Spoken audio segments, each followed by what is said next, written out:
سبحانك لا علم لنا إلا ما علمتنا إنك أنت العليم الحكيم. السلام عليكم ورحمة الله وبركاته. د فقهي سوالونو او جوابونو د خبرونې ډیرو درنو او قدرمنو مینوالو، الله تعالی مو کامیاب و سلامت و جوړ روغ ولره. که چیرې تاسو هم غواړئ چې یو سوال مو جواب سي، نو زه دغه سکرین باندې د واتساپ نمبر دلته لیکمه، تاسې خپل سوالونه کولی سئ چې راته راویلېږئ تر څو په دې خپرونه کې درته جواب سي. نو راځو لومړي سوال ته. یو محترم ورور سوال کړی دی، وایي د انسان تر مرګ وروسته لومړی څه پیښیږي؟ کوم وخت چې یو انسان وفات سي څه ورته پیښیږي؟ محترمه وروره، کله چې انسان وفات سي نو قبر ته انتقالیږي او هلته د قبر پوښتنې شروع کیږي. دوی ملایکې ورته راځي، منکر او نکیر نومیږي. دا دوی ملایکې چې کله راسي د انسان څخه د هغه د رب، جن او پیغمبر پوښتنه ځینې کوي. درې پوښتنې ورڅخه کیږي. رب دې څوک دی؟ چې څوک مؤمن وي، مسلمان وي، هغه ورته وایي چې رب مې الله دی. ورپسې د جن پوښتنه ورڅخه کیږي، جن دې څه شي دی؟ دی ورته وایي چې جن مې اسلام دی. او دریمه پوښتنه د پیغمبر علیه السلام په اړه پوښتنه ورڅخه کوي چې دا د ده په هکله څه وایې؟ دی ورته وایي چې هغه زموږ د رب د خوا څخه راستول سوی استازی یا زموږ رسول محمد صلی الله علیه وسلم دی. وان عبدا اذا وضع فی قبره، دا صحیح حدیث دی چې بخاري را نقل کړی دی.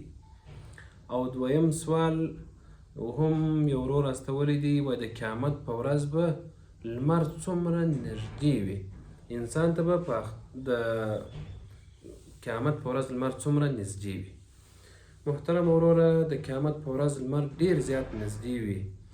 لمر به د خلکو سرونو ته ډیره نږدې وي، تر دې چې خلک به د خپلو اعمالو په اندازه په خولو کې ډوب وي. پیغمبر علیه السلام همداسې خبره کړې ده کوم چې ما تاسو ته وکړل. دغه حدیث صحیح مسلم نقل کړی دی. وایي چې د چا څومره ګناوې وي، مثلا د یو چا ګناهونه ډیر وي، الله تعالی دې د ګناهونو څخه وساتي، که مو کړي دي الله تعالی دې راته معاف کړي، نو هغه به تر غوږو پورې په ګناهونو کې پټ وي، په خولو کې پټ وي. که چیرې د چا ګناهونه زیات وي او که یو څه لږ وي، هغه به تر اوږو پورې په خولو کې پټ وي. که د هغه څخه هم لږ وي، د هغه څخه ښکته تر هغه وخته پورې چې دغه یو شخص یو نیک انسان وي. الله تعالی دې په نیکانو په صالحانو کې حساب کړي. نو دا د دویم سوال جواب سو. دریم سوال یوې خور کړی دی، وایي کومه ښځه لومړی جنت ته داخلیږي؟ هغه ښځه چې لمونځ کوي، روژه نیسي، خپل عزت ساتي او د خاوند اطاعت کوي. ګوره دغه څو صفتونه چې په ښځه کې وي، هغه به لومړی جنت ته داخلیږي. ګوره چې دا لمونځ کوي، صحیح ده، او چې د الله تعالی جل جلاله هغه امر خې پر ځای کوي چې لمونځ کول دي، او د خاوند اطاعت هم پکښې کې دي. ګوره لمونځ، روژه او خپل عزت به ساتي او د خاوند اطاعت به کوي. خاوند چې کوم خبر ورته کوي، دا فورین طنجه هغه مني. وینې د شریعت موافق چې یو خبر ورته کوي. که چیرې بیا خاوند داسې خبره خپلې مېرمنې ته کوي چې هغه د شریعت سره په ټکر کې وي، بیا یې ښځه نه مني. د دې حدیث روایت سنن ترمذي کړی دی چې دا څو صفات چې په ښځه کې یاد کړي دي، دا ښځه به جنت ته داخلیږي چې لمونځ کوي، روژه نیسي او خپل د عزت ساتنه کوي او د خاوند اطاعت کوي.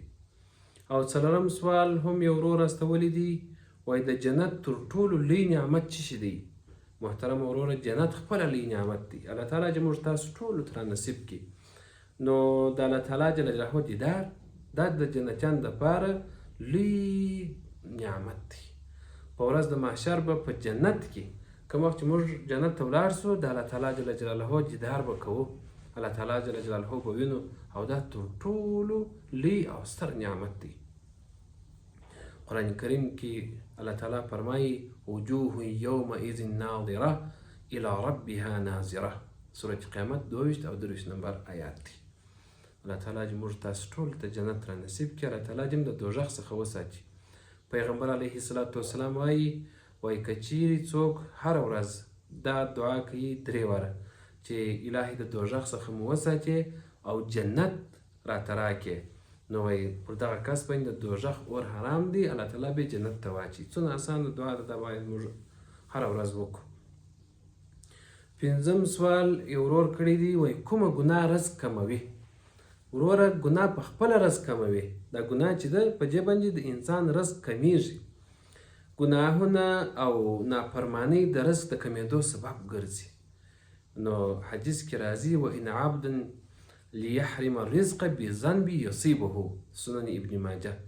وایي کوم وخت چې یو انسان حرام کار کوي یا خراب رزق خوري، خراب یا نفقه حلاله نه وي، نو دغه شخص به په رزق کې کمبود وي. یا مثلا یو څوک په ګناه کې اخته وي، که چیرې څوک استغفار زیات وایي، د الله تعالی څخه بخښنه وغواړي، الله تعالی به هم ګناهونه ورته معاف کړي او هم به په رزق کې زیادت راسي. د دې حدیث روایت ابن ماجه کړی دی. بل ورور سوال کړی دی، وایي د شیطان څخه د خلاصون اسانه ذکر راته وښیاست. محترم وروره، اعوذ بالله من الشیطان الرجیم دا وایه که ته غواړې چې الله تعالی جل جلاله تا ته د شیطان څخه خلاصون در نصیب کړي، اعوذ بالله من الشیطان الرجیم، بس دا وایه. د وسوسو دپاره هم دا تر ټولو بهترین او ښه شی دی، ښه کفایت ورته کوي. الله تعالی قرآن کریم کې وایي فاستعذ بالله من الشیطان الرجیم، د سورة نحل 8 نمبر آیات دی.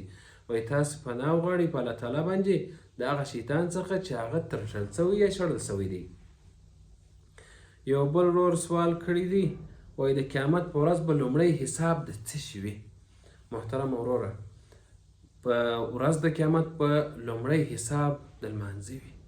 که لمونځ دې سم و، نور اعمال هم اسانه کېږي. ګوره څومره ښه خبره ده، که د یو انسان لمونځ سم وي، در نورو ټولو شیانو الله تعالی در تېرېږي، په نورو کې الله تعالی جل جلاله اسانی در سره کوي. سعدي صاحب هم وایي روز محشر کې جان گداز بود، اولین پروسه شي نماز بود. په ورځ د محشر چې روح ویلېدونکی وي، یعنې د ګرمۍ څخه د تکلیفه څخه، نو په هغه ورځ به ستا څخه الله تعالی جل جلاله اوله پوښتنه د څه شي کوي؟ د لمانځه به کوي. نو لمونځ که چیرې موږ سم کړو، پیغمبر علیه صلات وسلام هم همداسې فرمایي چې د ترمذي حدیث دی، وایي که چیرې د یو چا لمونځ سم وي، نور اعمال یې هم اسانه کېږي. الله تعالی جل جلاله د هغو څخه ورچېرېږي او اساني ورسره کوي. موږ باید لمونځ سم کړو تر څو الله تعالی په ورځ د محشر موږ سره اساني وکړي. او بل سوال یو مسلمان ورور کړی دی، وایي کوم عمل د جنت معنی جوړوي؟ ښه، یو حدیث به زه تاسو ته ووایم. پیغمبر علیه الصلاة وسلام فرمایي، وایي د جنت یو سپېره ډاګ دی، دغسې د خاورو یو ځای دی. لکه موږ تاسو یو مځکه ووینو، بیا وروسته موږ تاسو یو کرکیله باندې وکړو، یو شی باندې وکرو، نو بیا موږ ته میوې وکړي، موږ ته غنم کوي، جواري کوي، بل شي بل شي کوي، هر شی چې موږ په وکړو هغه کوي. نو که چیرې موږ هم ښه کارونه کوو، ذکر د الله تعالی جل جلاله کوو، نو الله تعالی جل جلاله به زموږ جنت چې شي کړي، هغه به په باغ باندې بدل کړي، دا مځکه به په باغ باندې بدل کړي. نو دلته هم دی وایي چې د جنت معنی چې جوړوي یا جنت چې جوړوي هغه څه دي. محترم وروره، سورة اخلاص زیات تلاوت کوه، قل هو الله احد، څومره اسانه. پیغمبر علیه الصلاة وسلام وایي که چیرې تاسو 11 واره قل هو الله احد وایست، دا ستاسو دپاره په جنت کې معنی جوړوي، ستاسو دپاره په جنت کې کور جوړوي. نو دا وایه.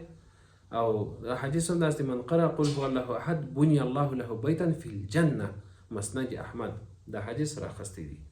نو که چیرې ته په جنت کې غواړې چې ډېرې معنی جوړې کړې، سورة اخلاص ډېر وایه. بل ورور سوال کړی دی، وایي د الله تعالی تر ټولو محبوب ذکر کوم دی چې الله تعالی ته محبوب دی؟ دا حدیث خو ډېر زیات مشهوره دی چې سبحان الله و بحمده سبحان الله العظیم، چې پیغمبر علیه الصلاة وسلام وایي 2 کلمې دي چې الله تعالی جل جلاله ته ډېرې محبوبې دي، او په ورځ د محشر الله تعالی جل جلاله پر ترازو باندې ډېر زیاتې درنې کړي هم چې چالته تلل د اعمالو کېږي. د سبحان الله و بحمده سبحان الله العظیم دا که چیرې چا ویلي، دا به ډېرې درنې وي. یعنې که دومره اندازه وي، مثال که موږ تاسو تکشیر تو دومره اندازه تا ویلي وي، الله تعالی په دومره ډېر در څخه قبلوي، نو ډېر زیات یې وایست. بل حدیث کې پیغمبر علیه الصلاة وسلام فرمایي که چیرې دغه کلمه 100 ځله څوک وایي، نو د دغه کس ګناهونه به ورژېږي که څه هم د ده ګناهونه مثل زبد البحر د دریاب د زک په اندازه وي، بیا به هم الله تعالی ستا ګناهونه وبخښي. بل ورور سوال کړی دی، وایي د قیامت یوه کوچنۍ نښه کومه ده؟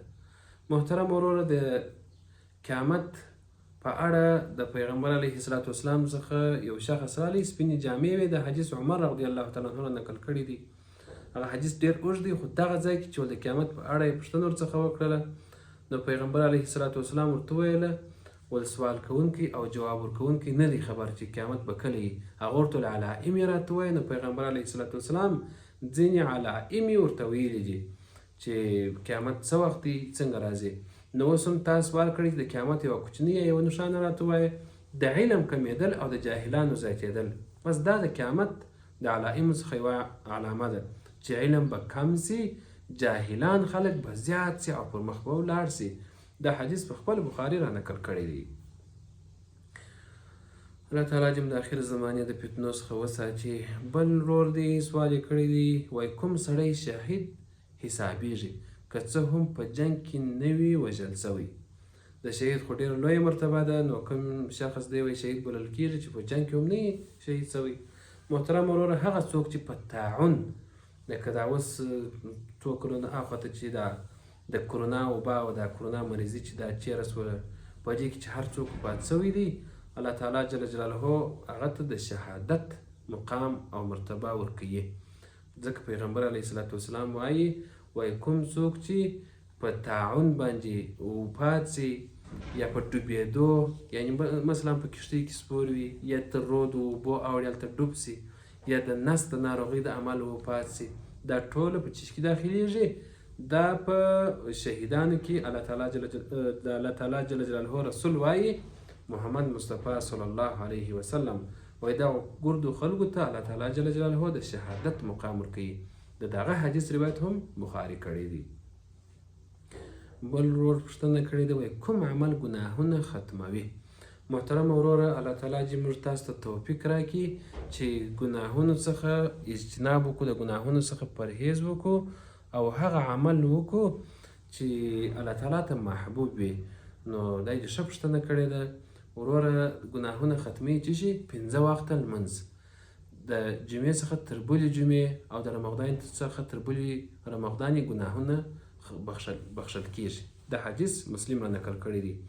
ګوره نبی علیه الصلاة والسلام وایي که چیرې تاسو روژه ونیسئ د یوه روژه تر بلې روژې پورې، دا ستاسو دپاره کفاره ده، یعنې د کوچنۍ ګناهونو، او د یو لمانځه څخه تر بل لمانځه پورې دا هم کفاره ده، او د یوې جمعې د لمانځه څخه د بلې جمعې د لمانځه پورې دا بله کفاره شول. نو که چیرې څوک هېڅکله لمونځ نه قضا کوي، فرضي لمونځ د 5 وخته لمونځ، یو څوک ګرد عمر د جمعې د ورځې لمونځ نه قضا کوي، یو څوک ګرد عمر روژه نه قضا کوي، نو دغه کس د الله تعالی جل جلاله په ساتنه کې سو، او د دغه شخص به الله تعالی جل جلاله ګناهونه ختم کړي، د منځ څخه به یې یوسي. وینې واړه کوچني ګناهونه. او که چیرې خدای مه کړه د چا څخه ګناه کبیره سوي، هغه توبه غواړي. چې توبه داسې ده چې ته 2 رکعته نفل وکړې او الله تعالی جل جلاله ته لاسونه پورته کړي، پر خپلو ګناهونو باندې پښیماني وکړي چې الهي ما وبخښه، دا ګناه زه بیا نه کوم. الله تعالی جل جلاله به انشاءالله په خپل فضل عظیم سره وبخښي. او بل سوال یو مسلمان ورور کړی دی، وایي د جهنم تر ټولو سپک عذاب به د چا وي؟ ښه، تر ټولو سپک عذاب محترم وروره، تر ټولو کمزوري یا سپک عذاب په جهنم کې د ابو طالب صاحب وي. ځکه پیغمبر علیه الصلاة والسلام هم دا خبره کړې ده چې ابو طالب چې د پیغمبر صلی الله علیه و آله وسلم اکا و، د بده مرغه چې کلمه شهادت چې نو ویل، نبی علیه الصلاة والسلام رسالت چې ونه مني، ول دا بیا زما قوم چې وروسته خبر سي دی به وایي چې دی وبېرېدی، دا زما قوم به وایي. نو کلمه یې ونه ویل، دغسې وفات سو. نو خو دوزخ ته به ځي، خو عذاب به یې سپک وي. دا خبره پیغمبر علیه الصلاة والسلام په یو حدیث کړې ده، هغه صحیح حدیث دی او بخاري را نقل کړی دی. او بل ورپوښتنه کړې ده، وایي کومه دعا د جنت خزانه بلل کېږي؟ لا حول ولا قوة الا بالله. محترم وروره، پیغمبر علیه الصلاة والسلام په زیاتو احادیث کې ویلي دي، وایي لا حول ولا قوة الا بالله دا کنز من کنوز الجنه، وایي لا حول ولا قوة الا بالله چې دی دا که چیرته تاسو زیات وایست دا خزانه ده د خزانو څخه د جنت. نو دا وایست ډېر. دا حدیث هم بخاري را نقل کړی دی. او بل ورور سوال کړی دی، وایي د قرآن کریم کوم صورت د قرآن زړه بلل کیږي؟ وروره صورت یاسین دی. پیغمبر علیه الصلاة والسلام وایي چې صورت یاسین د قرآن کریم زړه دی. ترمذي د حدیث را نقل کړی دی. بل ورور سوال کړی دی، وایي د الله تعالی تر ټولو نږدې بندګان یا بندګي کله وي، څه ډول وي؟ یا مثلا یو څوک د خط خراب ګډوډ سره نوشته کړی دی او یو کوشش وکړي چې وایس میسج مه را استوي، کوم وخت چې سوال کوي په لیکنه باندې را استوي، نو دی وایي چې الله تعالی جل جلاله ته نږدې حالت کم دی. په کوم وخت څوک الله تعالی جل جلاله ته نږدې وي، د ده سوال اصلا داسې دی. محترم ورور، د سجدې حالت پیغمبر علیه الصلاة والسلام فرمایي وایي واقرب ما یکون العبد من ربه وهو ساجدا. کوم وخت چې یو مسلمان په سجده کې وي، په دغه وخت کې دی الله تعالی جل جلاله ته ډېر زیات نږدې وي. نو دعا دې کوي د الله تعالی جل جلاله سجد طلب د بخښې کوي، الله تعالی جل جلاله به یې انشاءالله وبخښي. الله تعالی دې موږ تاسو ته بخښه وکړي. او بل ور سوال کړی دی، وایي د جنتیانو عمرونه به څو کلن وي؟ یعنې کوم وخت چې موږ جنت ته ولاړ سو الله تعالی دې موږ بوځي، نو هلته به د جنتیانو عمر څونه وي؟ د څو کالو به وي؟ محترم وروره، ټول به د 63 کلنۍ په عمر وي. ټول جنتیان به د څو کالو په عمر وي؟ د 63 کالو. دا حدیث هم سنن ترمذي را نقل کړی دی. بل ور سوال کړی دی، وایي کومه صدقه تر مرګ وروسته هم ثواب لري؟ وروره صدقه کوي. پیغمبر علیه الصلاة والسلام وایي تاسو خیراتونه کوئ، صدقې کوئ، که څه هم د چوټي یو بند یو چاته ورکړي، یوه ګوله ډوډۍ ورکړي، دا هم صدقه ده. صدقه دا نه منه چې خامخا ته په زرګونو پیسې ورکړه، خیرات یې کړه، یا چې ستا د وس موافق یوه روپۍ یو چاته ورکړه، الله تعالی به جنت درته نصیب کړي. نو محترم ورور، صدقه جاریه لکه د جماعت جوړول، مدرسه یا د علم خپرول، یو ځای کې برمه کښل یا بمبه ایښول، د اوبو څاه جوړول، دا صدقه جاریه ده. د مرګ وروسته بیا هم الله تعالی تا ته ثواب در رسوي. د دې حدیث روایت هم صحیح مسلم کړی دی. او بل ور سوال کړی دی، د قیامت په ورځ به کوم خلک د عرش تر سیوري لاندې وي؟ محترم وروره، 7 ډلې خلک به د عرش تر سیوري لاندې وي. د هغو څخه یو عادل حاکم، او بل هغه ځوان چې عبادت کوي، په ځوانۍ کې عبادت کوي، او بل هغه څوک چې په پټه سره صدقه ورکوي. دا حدیث هم صحیح بخاري را نقل کړی دی. دا د ځوان عبادت روایت کې راځي، وایي په ورځ د محشر به د دوزخ پر د انسانان باندې راځغلي، ملایک به یې کشي، زنجیران به یې راچولي، وایي بیا به الله تعالی جل جلاله یو قسم اوبه ور وغورځوي، داسې یو لږ اندازه اوبه وي، د دوزخ به څو پرسخه شاته وځغلي.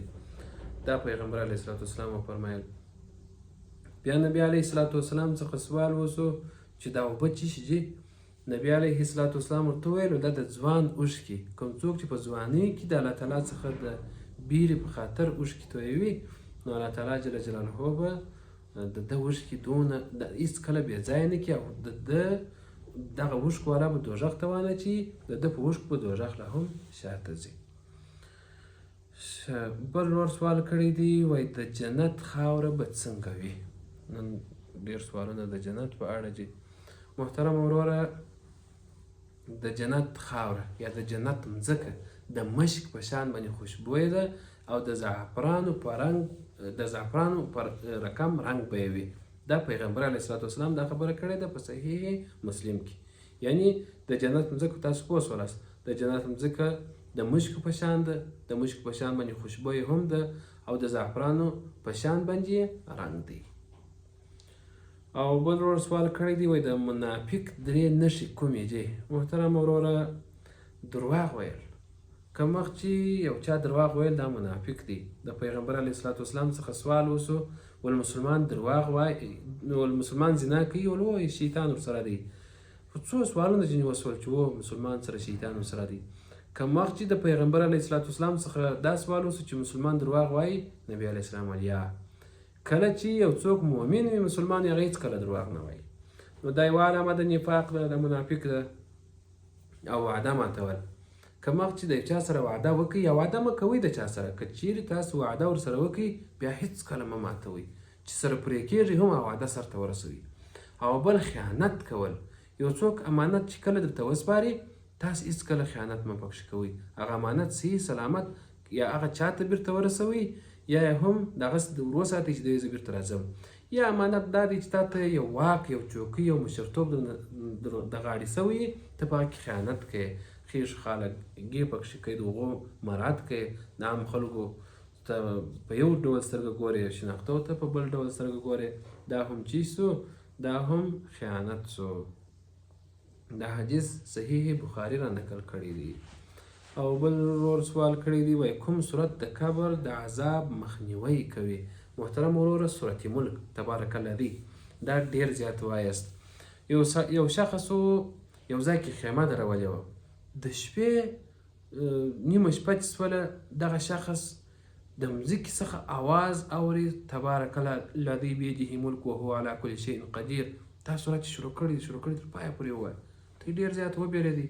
بیا راغلی پیغمبر علیه الصلاة والسلام په هغه کې حیات و، د هغه څخه یې پوښتنه وکړل چې ما داسې په یو ځای کې خیمه درولې وه او هلته ما اواز واورېدی، یو شخص سورت ملک وایه. پیغمبر علیه الصلاة والسلام ورته وویله ول سورت ملک د قبر د عذاب څخه انسان خلاصوي، نو دغه شخص به حتما د شپې د خوا څخه سورت ملک وایه چې اوس یې په قبر کې هم وایي. نو دغه شخص وایي زه بیرته رالمه، دا خیمه مې د دې ځای صحیح څخه چې دا ما پر قبر درولې ده بیرته مې اخوا ته ودرول. اول خو زه نه وم خبر د مځکه اواره سوې وه، قبر نه معلومېدی. نو تاسو هم سورت ملک وایاست چې الله تعالی جل جلاله مو د قبر د عذاب څخه وساتي. د دې حدیث روایت ترمذي کړی دی. بل ور سوال کړی دی، کوم عمل د زړه سکون راولي؟ ځینې خلک ډېر خواران وایي د زړه سکون نه لري. وروره د الله تعالی ذکر، د الله تعالی ذکر چې هر څومره کولی سي هغونه به ستا په زړه کې سکون موجود وي. الله تعالی قرآن کریم کې فرمایي الا بذکر الله تطمئن القلوب، ما سوا د الله تعالی د ذکر څخه په بل شي کې چیش نسته، اطمینان نسته، سکون نسته. نو که ته غواړې چې سکون پیدا کړې د ذکر د الله تعالی ډېر زیات کوه. بل ورور سوال کړی دی، وایي د جنت دروازه ریان د چا دپاره ده؟ لکه د نامه چې معلومېږي ریان تږي ته وایي، د روژه نیونکي دپاره ده. که چیرې یو څوک روژه ونیسي د جنت چې څو دروازې دي یوه پکښې کې ریان ده، نو روژهدار شخص به د دغه ریان دروازې د خوا څخه جنت ته داخلیږي. د دې حدیث روایت هم بخاري کړی دی. بل سوال دی، وایي د قیامت په ورځ به انسان د څه شي څخه لومړی پوښتل کیږي؟ نو د ده فکر کوم د ده سوال به داسې چې د چیش پوښتنه ورڅخه کیږي. لومړی پوښتنه به د ورځ د محشر کې الله تعالی د چیش درڅخه کوي. محترم وروره د عمر، علم، مال او بدن په اړه د دغو څلورو شیانو په اړه ستاسو څخه حتما پوښتنه کیږي. الله تعالی جل جلاله به درته وایي چې ما تاسې ته چیش درکړی و، عمر مې درکړی و، په چیش کې دې تېر کړئ. که چیرې تا په ښه کار کې تېر کړی و ورته په دا کې مې تېر کړئ، او که چیرې خدای نه کرده یو چا په خراب کارو کې تېر کړی و نو هغه مسؤول سو. الله تعالی جل جلاله ته الله تعالی جل جلاله به خدای مه کړه سزا ورکوي. او بل د علم، الله تعالی جل جلاله به یو عالم ته وایي ما تا ته علم درکړی و، په چیز کې چې مصرف کړي. که چیرې یو چا په ښه طریقه کې مصرف کړی و خو ښه دی، که نه د ځان د علم یې کړی و ما چې ځان پوه کړی و نور خلکو ته یې نه رسولی، دا خو ښه نه دي سوي. بل مال، الله تعالی به وایي ما تا ته شتمني درکړې وه، خان صاحب ته به وایي شتمني و مال مې درکړی و، منصب مې درکړی و، نو تا په چیز کې مصرف کړل. که چیرې هغه په ښه لار کې مصرف کړي و خو ښه به وي، که په ښه لار کې نه و مصرف کړي خیر به نه وي د داسې شخص. او بل د بدن په اړه الله تعالی جل جلاله به وایي چې ما تاسو ته ښه جسم، ښه روغ صورت درکړی و، په چیز کې چې مصرف کړي. د الله تعالی جل جلاله په لار کې دې کوم ښه کار وکړي. تاسو وګورئ یو څوک وي دواړې پښې نه وي، یو څوک وي ړوند وي، هېڅ شی په سترګو نه ویني، د الله تعالی زه ورته هم جوړولی سوای چې ما ورته هم ړانده پیدا کړي وای، خو الله تعالی لره چې حمدونه وي په غرونه ما ورته یې روغ پیدا کړلو. نو موږ بیا حمد وایو د الله تعالی جل جلاله. خو د دې پوښتنه زموږ تاسو څخه کېږي چې تاسو ته مې روغ صورت درکړی و نو تا څه شي وکړه زما دپاره؟ الله تعالی چې موږ ته توفیق راکړي چې د الله تعالی جل جلاله دپاره څه شي وکړو؟ ښه نیکي وکړو، ښه کارونه وکړو. او بل ورور سوال کړی دی، وایي کومه شپه تر زرو میاشتو غوره ده. دا خو معلومه خبره ده چې محترم ورور د قدر شپه تر زرو میاشتو بهتره ده. قرآن کریم کې الله تعالی وایي لیلة القدر خیر من الف شهر. د قدر شپه چې ده هغه خیر ده ښه ده تر زرو میاشتو. او بل ورور سوال کړی دی، وایي کومه دعا د غم ختمولو لپاره ډیره مشهوره ده؟ حسبي الله و نعم الوکیل. ګوره که چیرې خدای نه کرده څوک غمونه تکلیفونه و مشکلات لري، هغه ځینې خلک یې په زړه کې نه هغه یو ډول خشونت و غمګینتیا دا پکښ کې پټه وي، هېڅ نه ایسته کېږي، هېڅ هم نه یې پېښ. نو دغه شخص چې شي وایي ډېر، یا که چیرې یو چاته غم هم ورپېښ وي، دواړه حالاتو کې دغه شخص حسبي الله و نعم الوکیل زښت زیات یې وایست، الله تعالی جل جلاله به د غم څخه لرې کړي او په زړه کې هم راحت او خوشحالي انشاء الله راسي. قرآن کریم کې هم سورة آل عمران 102 آیات دی، دا حسبي الله و نعم الوکیل، تاسو کولی شئ هلته یې وګورئ. او بل سوال یو چا کړی دی، د رسول الله صلی الله علیه وسلم تر ټولو محبوبه ښځه څوک وه؟ محترم وروره د پیغمبر علیه الصلاة والسلام تر ټولو محبوبه ښځه حضرت عایشه رضی الله تعالی عنها وه. ډېره هوښیاره وه هغه. د پیغمبر علیه الصلاة والسلام پر طبیعت هم ورسره تله، ټول امهات المؤمنین دي، زموږ او ستاسو د ټولو مؤمنانو د ټولو مسلمانانو منجې دي، خو دغه یوه بیا پر پیغمبر علیه الصلاة والسلام تر ټولو زیاته ګرانه وه عایشه رضی الله تعالی عنها، چې دا حدیث صحیح بخاري را نقل کړی دی. او بل مسلمان ورور سوال کړی دی، وایي کوم عمل انسان جنت ته نږدې کوي؟ محترم وروره نرم اخلاق، ښه اخلاق کوه. دا د پیغمبر علیه السلام قول ده. ټولو کې ما د پیغمبر علیه الصلاة والسلام قولونه درته ویل په جوابو کې. نبی علیه الصلاة والسلام وایي تاسې نرم اخلاق، ښه اخلاق او ښه چلند د خلکو سره تاسې الله تعالی جل جلاله ته نږدې کوي. نو کوشش وکړئ چې ښه اخلاق ګرد عمر د خپلو مسلمانانو وروڼو سره یا د جنس انسانانو سره، یوازې د مسلمان نه د جنس انسان سره نرم اخلاق وکاروه. د دې حدیث روایت هم ترمذي کړی دی. او بل نور سوال کړی دی، د قیامت په ورځ به کوم خلک ډیر افسوس کوي؟ محترم وروره الله تعالی دې د قیامت د ورځې د افسوس څخه وساتي، چې الله تعالی دې نجات ورڅخه راکړي. هغه کسان چې دنیا یې ضایع کړې وي او د نیک اعمال یې نه یې کړي، دنیا عمر باندې تېر سوی وي خو چې ښه نه یې کړي، نیک اعمال ښه کارونه یې نه یې کړي، نو دغه خلک به ډېر زیات افسوس کوي. یا حسرتا علی ما فرطت فی جنب الله، سورة زمر 55 نمبر آیات دی. الله تعالی جل جلاله چې موږ او تاسو ته توفیق راکړي چې دغسې پر هغه لار باندې روان سو کوم چې هغه صراط مستقیم ده، کوم چې د الله تعالی جل جلاله لاره ده. نو د نن ورځې سوالونه هم دومره وه. که چیرې تاسو سوالونه غواړئ چې راواستوئ پر دغه واتساپ شمېره باندې چې دا پر سکرین درته نوشته ده، پر دغه یې راولېږئ، انشاءالله ستاسو سوالو ته به هم جواب ووایو. السلام علیکم ورحمة الله وبرکاته.